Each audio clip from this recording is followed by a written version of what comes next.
سب سے پہلے مشیع انوار سے، سب سے پہلے مشیت کے انوار سے نقش روئے محمد بنایا گیا، پھر اسی نقش سے مانگ کر روشنی بزم کون و مکان کو سجایا گیا۔ عزیزان گرامی، محترم بزرگوں اور دوستوں، میرے قابل احترام تعظیم دینی بھائی، ہم میں سے ہر ایک آج ایسے مقام پر مسرور ہی نہیں انشاءاللہ مغفور ہو کر کے یہاں سے بیٹھ کر کے لوٹے گا جہاں دو گھڑی اللہ اور اس کے رسول کا ذکر ہوا ہے اور صادق المصدوق سرور کونین گنبد خضرا کے مکین محمد امین سید الانبیاء والمرسلین مدنی کریم محمد صلی اللہ علیہ وسلم کی وہ پیشن گوئی اور قرآن حکیم کا وہ دعویٰ کہ ہم نے ہی اس قرآن کو نازل کیا ہے اور ہم ہی اس قرآن کے محافظ بھی ہیں، ہم ہی حفاظت کریں گے، لیکن اس حفاظت کے لیے چنیں گے کس کو، انتخاب کس کا ہوگا، یہ بھی طے ہم کریں گے۔ تو ہم نے آج اس کی ایک جھلک دیکھی، اس کی ایک جھلکی دیکھی، اس کا ایک منظر دیکھا، ایک پرتو ہم نے دیکھا کہ ان معصوم بچوں نے آج کے اس مظاہرے میں، مکتب کے اس جلسہ میں یہ بات واضح طور پر ہمارے سامنے ہمارے روبرو کر دی کہ اللہ تعالیٰ نے حفاظت قرآن کے لیے ان نو نہالوں کا انتخاب کر لیا ہے۔ اس لیے اے بچوں کے ماں باپوں، ان کے مرشدیوں اور رشتہ داروں، اے ان کے قرابت داروں، تمہارے لیے آج مبارکبادی ہو، تمہارے لیے خوشخبری ہو، تمہارے لیے مژدہ ہو، تمہارے لیے پیغام رشد و ہدایت ہو، اور تمہارے لیے ایک لامع تابناک روشن اور ذرہ روشن سے عظیم الشان روشنی کی بشارت ہو کہ کل قیامت کے دن تمہارے سروں پر اللہ وہ تاج سجائیں گے جس تاج کی روشنی سورج کو بھی ماند اور پھیکا کر دے گی، اس کی تمہارے لیے بشارت ہو اور مبارکبادی ہو۔ اس کا پہلا زینہ ہم نے آج اس مکتب کی چھلکی میں دیکھا، اس مکتب کے مظاہرے میں دیکھا، اور اس جلسے کے مناظر میں ہم نے یہ منظر اپنی آنکھوں میں بسا لیا کہ آج کا مکتب کل کا بڑا مدرسہ، آج کا بچہ کل کا حافظ ہونے والا ہے۔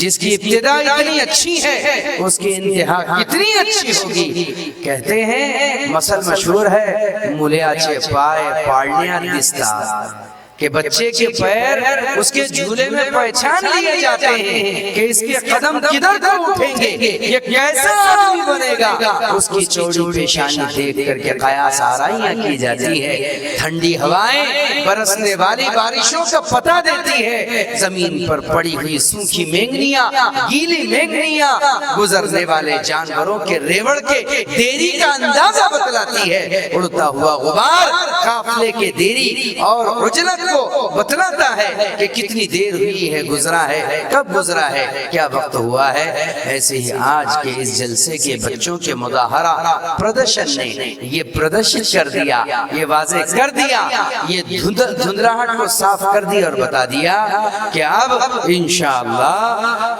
یہ مغلائی کے بچے مغل کال کو بھی انشاءاللہ پیچھے چھوڑ دیں گے۔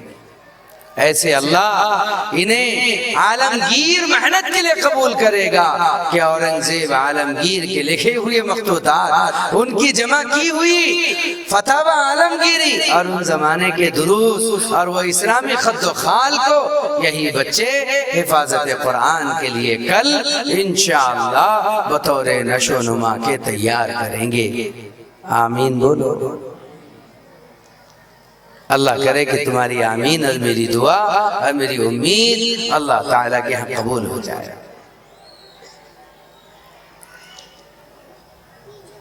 کیا ہمیں ایسا لگتا ہے کہ اس دنیا کے اندر آدم علیہ السلام سے لے کر آج تک جتنے ادیان ہوئے ہیں، جتنے دین ہوئے ہیں، کیا وہ دینوں کا تشخص باقی ہے یا ختم ہو گیا؟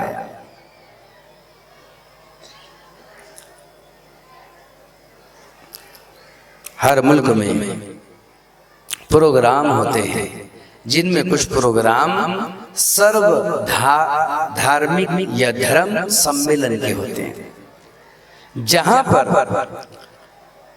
ہر مذہب کے کسی نہ کسی گرو کو، عالم کو، کسی نہ کسی رہبر کو بلایا جاتا ہے۔ ہمارے ملک میں خود ایسے پروگرامات ہوتے ہیں جہاں علماء بھی شرکت کرتے ہیں، پنڈت بھی شرکت کرتے ہیں، یہودیوں کے ربی بھی شرکت کرتے ہیں، نصرانیوں کے پادری بھی شرکت کرتے ہیں، اور جینوں کے منی بھی شرکت کرتے ہیں۔ ایسے پروگرامات ہوتے ہیں۔ امریکہ کے بفیلو میں کچھ لوگوں نے بھی ایسا ہی بہت بڑا کنسپٹ پروگرام کیا تھا، جس میں مسلمانوں کے علماء کو بھی بلایا گیا، مشرکین کے پنڈتوں کو بھی بلایا گیا، یہودیوں کے ربیوں کو بھی بلایا گیا، نصرانیوں کے پادریوں کو بھی بلایا گیا۔ جو مذاہب اس وقت انہیں میسر ہو سکے انہوں نے سبھی کو لا کر یکجا کر کے ایک اسٹیج پر جمع کر دیا۔ پھر ایک اعلان ہوا۔ اعلان کیا تھا؟ اعلان یہ تھا کہ ہر دھرم کا عالم دین آئے، ہر مذہب کا رہنما آئے، اور وہ رہنما آ کر اپنی اپنی دھارمک کتاب سے، اپنے اپنے صحیفے سے کچھ تلاوت کرے، کچھ پڑھ کر کے سنائیں۔ سب تیار ہو گئے سنانے کے لیے، سب ریڈی ہو گئے سنانے کے لیے، لیکن یہ کیا؟ ایک بزرگ ہستی کھڑی ہوئی اور کھڑی ہو کر کے اس ہستی نے یوں کہا کہ محترم، مداخلت کے لیے معافی چاہتا ہوں، معافی کا خواستگار ہوں۔ یہ جو اعلان ہوا ہے ہر دھرم سے ایک رہنما آئے، ایک رہبر آئے، ایک عالم آئے، ایک جانکار آئے، اسکالر آئے، اور آ کر اپنے اپنے دھرم کی کتاب سے کچھ پڑھ کر کے سنائیں۔ تو میرا اس میں یہ کہنا ہے کہ ٹھیک ہے، ہر دھرم سے ایک عالم آئے، رہنما اور رہبر آئے، لیکن وہ اپنے دھرم کی کتاب سے وہ پڑھ کر کے سنائیں جس طریقے سے آسمان سے نازل ہوا تھا۔ جس زبان میں وہ کتاب نازل ہوئی تھی اسی زبان میں پڑھ کر کے سنائیں، رد و بدل کی ہوئی زبان میں پڑھ کر نہ سنائیں، تاکہ ودھاتا کا ودھان، بھیجنے والے کا کلام جس انداز میں اس نے بھیجا تھا، جس زبان میں اس نے نازل کیا تھا، اسی زبان میں آج مجلس کے درمیان میں پڑھا جائے۔ سارے مجمع کو صاف سونگ گیا اور زبانیں گنگ ہو گئی اور آنکھیں برتع حیرت سے پھٹی کے پھٹی رہ گئی اور کانوں سے دعا افشانی ہونے لگی۔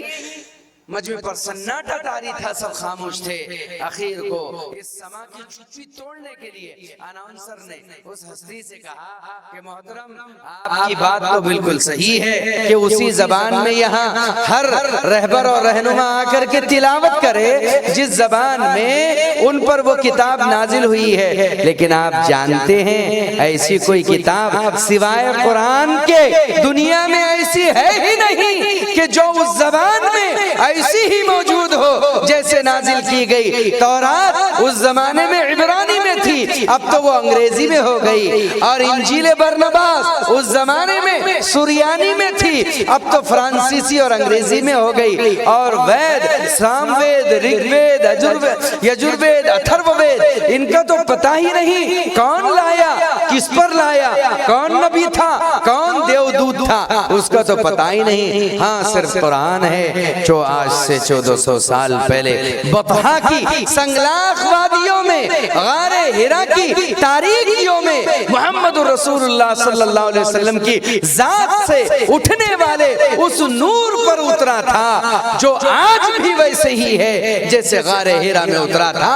اقرأ بسم ربک الذی خلق اور خلق الانسان من علق، اقرأ وربک الاکرم الذی علم بالقلم علم الانسان ما لم يعلم۔ پہلی وحی سے لے کر سورۃ الناس یا پھر وہ آیات الیوم اکملت لکم دینکم والی آیات تک وہ ایسا ہی ہے جیسے کہ نازل ہوا تھا، عربی زبان میں اترا تھا، عربی زبان ہی میں ہے، تو ایسی تو دوسری کوئی کتاب ہی نہیں ہے۔ تو اس بزرگ ہستی نے کہا کہ جب ساری کے ساتھ ساری کتابیں مسخ ہو گئی، سارے کے سارے ادیان بدل گئے، ان کی زبانیں، ان کی لینگویج، ان کی تنک اور ان کی سوچ سمجھ فکر سب کچھ بدل گئی، تو یہ بات واضح ہو گئی کہ آج سے 1400 سال پہلے محمد صلی اللہ علیہ وسلم کے رب نے جو وعدہ کیا تھا اس قرآن میں اور کہا تھا اِنَّا نَحْنُ نَزَّلْنَا الذِّكْرَ وَإِنَّا لَهُ لَحَافِظُونَ،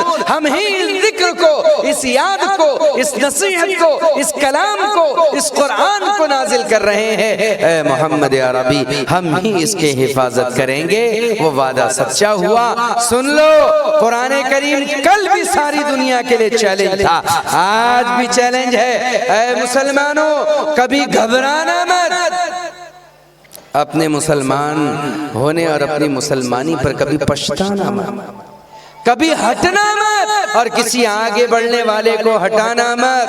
قرآن کل بھی روز روشن کی طرح تپتے ہوئے، ابلتے ہوئے، مرتفع ہوتے ہوئے، بلند و بالا عروج پکڑتے ہوئے سورج کی طرح کل بھی کھلا تھا، چیلنج بن کر ساری دنیا کے لیے۔ آج بھی کھلا چیلنج ہے، اپنے دل میں شک لاؤ گے پیچھے کے پیچھے جہنم میں گر جاؤ گے۔ کیا قرآن صرف اس زمانے کے لیے چیلنج تھا یا اب حکومتیں بدل گئی تو قرآن کا چیلنج ختم ہو گیا؟ قرآن 1400 سال پہلے بھی محفوظ تھا، اب بھی محفوظ ہے، بلکہ لاکھوں کروڑوں سالوں پہلے بھی فی لوح محفوظ، لوح محفوظ میں محفوظ تھا، آج بھی محفوظ ہے، آئندہ بھی رہے گا کہ میں کدے لاکھ بند کر لے زمانے والے، شہر میں اور بھی ہے نظروں سے پلانے والے۔ جس وقت ہیڈن نے کیا کیا تھا، ہٹلر کے زمانے میں مدارس بند کروا دیے گئے تھے، آج ہی کسی پگلائے ہوئے، کسی پاگل کتا نما شخص کا ایک بیان آیا کہ میں نے 600 مدارس بند کر دیے، ابھی اور میں کوشش کروں گا کہ اور جو سارے مدارس ہے میں ان کو بند کر دوں۔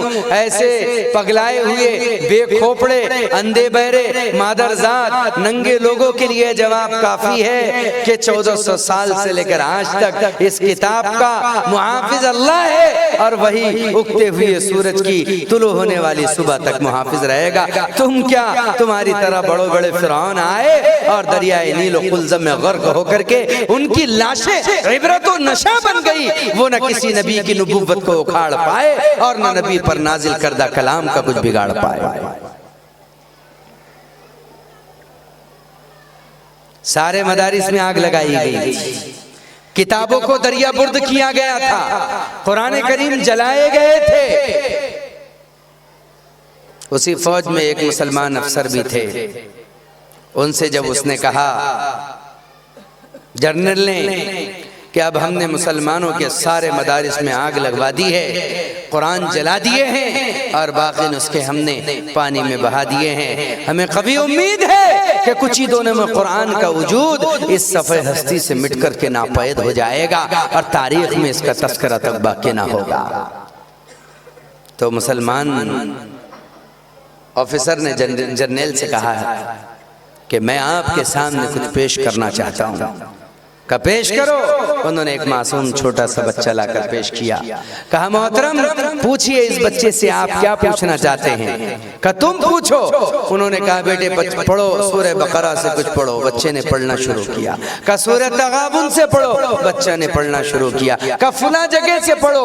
بچے نے پڑھنا شروع کیا. کہا فلاں جگہ سے پڑھو. وہ جرنیل سنتا رہا اور مارے حیرت کے اس کی آنکھیں کھلتی رہی. کہا تم قرآن کے کاغذات کو تو جلا دو گے، ہاتھ میں لینے والی دفتیوں کو، ان کاغذات کو، ان اوراق کو تو جلا دو گے، لیکن مسلمانوں کے بچوں کے سینے میں، ایک ایک کے دل دماغ میں جو اللہ نے اس قرآن کو محفوظ کر دیا ہے، تم اسے کیسے جلا پاؤ گے، کیسے مٹا پاؤ گے؟ قرآن کریم نے چیلنج جو کیا ہے وہ 1400 سال پہلے والوں کے لیے نہیں تھا. فَأْتُوا بِسُورَةٍ مِّن مِّثْلِهِ وَادْعُوا شُهَدَاءَكُمْ إِن كُنتُمْ صَادِقِينَ کہ تم قرآن کریم کی سورت کی طرح ایک سورت بنا کر کے دکھا دو، ہم مانیں گے کہ تم واقعتاً قدرتی طاقتوں سے لوہا لے سکتے ہو. ارے اگر تم سورت نہ بنا سکے تو نہ بناؤ، ایک آیت کا ٹکڑا ہی قرآن کی طرح لے کر کے آؤ. ان ہیجڑے وسیم رضویوں کی کیا مجال ہے کہ وہ قرآن پر قرآن پیش کرے؟ ایسے لوگ تو نہ گھر کے کتے رہتے ہیں نہ گھاٹ کے رہتے ہیں. مثل سنی ہوگی دھوبی کا کتا گھر کا نہ گھاٹ کا. جس نے قرآن پر حرف اٹھایا رسول اللہ، رسول امین اور گھرانے رسول پر، آل بیت پر جس نے حرف اٹھایا، آج اس کی زندگی اللہ نے تمہیں مجھے دکھانے کے لیے کتوں سے بدتر کر دی ہے. نہ یہاں مطمئن تھا نہ اس دھرم میں جا کر کے مطمئن. ہمیں گھبرانے کی ضرورت نہیں ہے. مسلمانوں نہ گھبراؤ، ابھی قرآن باقی ہے، ابھی اسلام زندہ ہے، ابھی ایمان باقی ہے. قرآن کریم ابھی ہمارے سر پر ہے، ابھی ہمارے سینوں میں ہے، ابھی ہمارے زبانوں پر ہے، ابھی ہمارے عمل میں ہے. لیکن اللہ تعالیٰ نے اس عظیم الشان قرآن کی حفاظت کے لیے کس کو چنا؟ تمہاری اولادوں کو چنا ہے. بتاؤ کسی ملک میں اگر حکومت تمہارے نوجوانوں کو سرحد کی حفاظت کے لیے چنے تو تمہیں کتنا گرو ہوگا، کتنا فخر ہوگا. تمہارا سینہ تن جائے گا اور تمہاری آنکھیں خوشی سے پھٹ جائے گی کہ ہمارے نوجوان بچوں کو سرحد کی حفاظت کے لیے چنا ہے. خوش ہو جاؤ، اللہ نے تمہارے بچوں کو آج حفاظت قرآن کے لیے چنا ہے. قرآن کا حافظ صرف حافظ نہیں ہوتا بلکہ شریعت کی حدود کا محافظ ہوتا ہے. قرآن کا حافظ صرف حافظ نہیں ہوتا بلکہ شریعت اسلام کی حدود کا محافظ ہوتا ہے. وہ محافظ اللہ نے کس کے چنے ہیں؟ تمہاری اولاد میں سے چنے ہیں. بولو تمہارے لیے خوش نصیبی کی گھڑی ہے کہ نہیں ہے؟ یہی بچہ مکتب سے اٹھ کر مدارس میں جائے گا، وہاں جا کر حافظ قرآن بنے گا اور اونچا اٹھے گا عالم بنے گا اور اونچا اٹھے گا مفتی بنے گا اور شریعت کا علم بردار اور پاسدار اور محافظ اور نگہدار بنے گا. اس لیے میرے عزیز اور بزرگوں اللہ تعالیٰ اکرام فرماتا ہے اس کا جو اس دنیا سے قرآن حفظ کر کے رخصت ہوتا ہے. اللہ تعالیٰ کل قیامت کے دن موقع دیں گے، چانس دیں گے حافظ قرآن کو اور یوں فرمائیں گے اقرا ورتقی ورتل کما کنت ترتل فی الدنیا فإن منزلک عند آخر آیت تقرؤها. اے حافظ قرآن پڑھتا جا، آگے بڑھتا جا، منزلیں اور مرتبے چڑھتا جا. جس جگہ تیری آخری آیت کی قرات ختم ہوگی وہی جنت تیرا ٹھکانہ ہوگا، وہی جنت ٹھکانہ. اس لیے کہ یہ کون ہے؟ یہ محمد الرسول اللہ صلی اللہ علیہ وسلم کا وارث ہے. کون ہے یہ؟ محمد الرسول اللہ صلی اللہ علیہ وسلم کا وارث ہے. علامہ علی میاں ندوی رحمت اللہ علیہ یوں فرمایا کرتے تھے، اے لوگو ان مدرسے کے طلباء کو چھیڑا نہ کرو، ان کا دل دکھایا مت کرو اور ان کے ساتھ غلط طریقے سے پیش آیا نہ کرو. یہ محمد الرسول اللہ کے وارث ہے. اللہ نے اپنے عرش سے ایک زنجیر زمین پر لٹکا رکھی ہے کہ جب چاہے زنجیر ہلا دے اور اللہ کے سامنے اپنی شکایت کی زبان کھول دے.